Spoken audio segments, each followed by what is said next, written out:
Originaire d'Afrique du Sud, le genre Hadromicus qui contient une dizaine d'espèces, celle-ci, Halicolis, se fait particulièrement remarquer avec ses taches brunes et sa couleur rougeâtre quand elle est exposée en plein soleil pendant l'été, pas dans la serre mais à l'extérieur et en plein soleil, quand elle est cultivée dans une serre avec de l'ombre verte, comme ici sur cette photo de Marc Mougin. Les feuilles cylindriques deviennent vert cendré, mais elles nous montrent ces superbes taches rouges. Et les feuilles sont devenues verdâtres quand je les cultivais à mi-ombre, même dans la serre.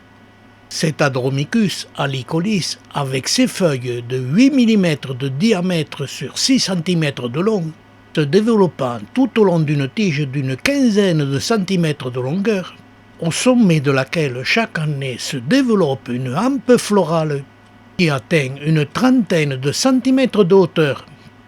Et quand on ne connaît pas la fleur des Hadromicus, on attend avec impatience cette floraison, car elle présente des boutons floraux espacés mais longs de 3 cm. Elle nous laisse espérer une très belle floraison. Mais il faut vite déchanter, la fleur est particulièrement petite. Les pétales sont très peu développés. Elles n'atteignent que de 2 à 3 mm de long. Elles sont recroquevillées sur le tube floral.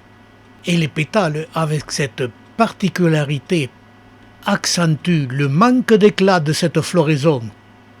Car la fleur, dès qu'elle s'épanouit, les pétales se recroquevillent en quelques minutes, ce qui donne à l'ensemble de cette fleur très peu d'éclat. Mais il faudrait voir sur site, cette particularité doit avoir une fonction, car le tube floral très long et lisse, les insectes qui fécondent cette fleur doivent être des papillons. Ils sont les seuls à pouvoir aller chercher le nectar au fond de ce tube floral.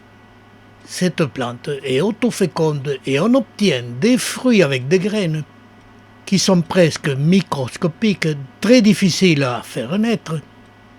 Mais cette plante a une autre méthode pour se multiplier. Les feuilles se détachent facilement de la tige et quand elles tombent au sol, elle émet des racines et reforme une autre plante, ce qui nous signale que cette espèce est de culture très facile et qu'il faut la mettre dehors pendant l'été, l'oublier et elle devient très belle.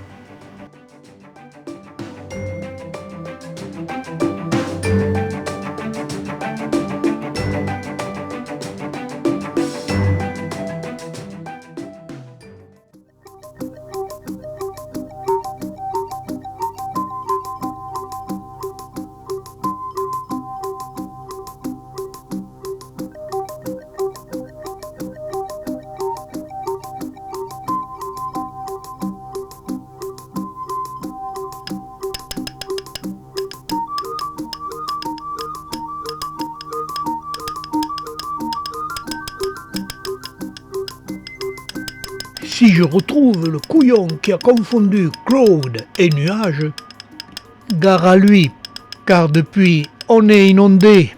Hello, c'est toi Picous qui a fait ça? Non, non, c'est pas moi.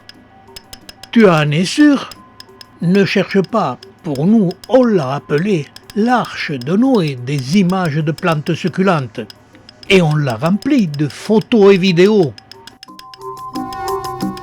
Oyez, oyez!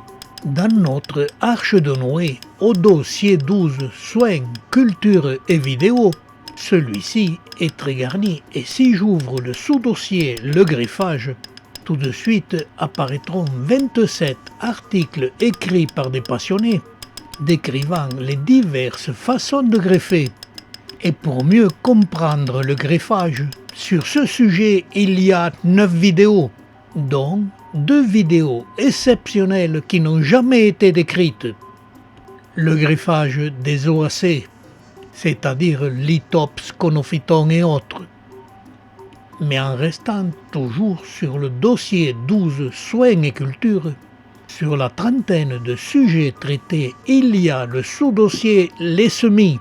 Vous cliquez et tout de suite apparaîtront 15 articles écrits sur ce sujet et 2 vidéos montrant tout en images les méthodes de semis. Pour recevoir notre cloud, appelé l'Arche de Noé des images de plantes succulentes, il y a 2 solutions. La première est gratuite. Il s'agit simplement de nous envoyer un minimum de 20 photos sur les plantes succulentes. Vous recevrez notre Arche de Noé. La deuxième, il s'agit d'envoyer à l'adresse suivante 20 € par chèque libellé à fax.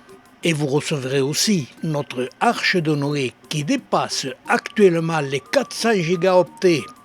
Que vous soyez passionné de plantes succulentes ou simplement désireux de soutenir notre association, rejoignez-nous.